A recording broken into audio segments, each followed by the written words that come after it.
Grateful si Ding Dong Dantes dahil certified hit ang pilot week ng Family Feud. Marami pa raw exciting episodes. Pero bukod dyan, abangan din natin si Ding Dong at ang kanyang UK adventure sa Amazing Earth mamaya.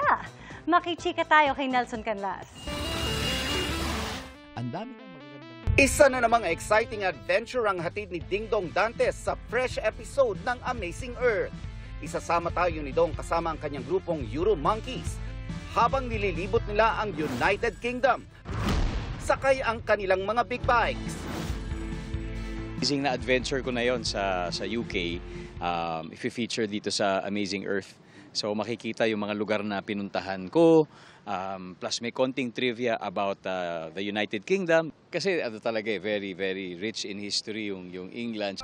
Sa episode mamaya, aabangan din ang segment na Beasts in the City, kung saan sabay-sabay nating matutuklasan ang nagiging ugali ng wild animals kapag napadpad sa syudad.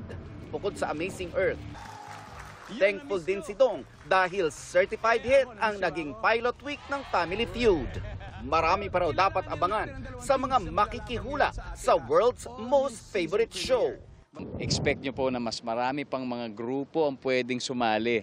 Yung mga masisipag nating Pinoy, yung mga magkakaibigan, so pwede po kayong sumali. At ito po pinakamaganda sa lahat, abangan nyo yung Family Feud Kids dahil pwede na po mga bata. Nelson Canlas, updated sa Showbiz Happenings. Para sa mas mahabang chikahan, visit and subscribe to GMA Integrated News on YouTube. At para sa mga kapuso natin abroad, samahan nyo kami sa GMA Pinoy TV at www.gmanews.tv.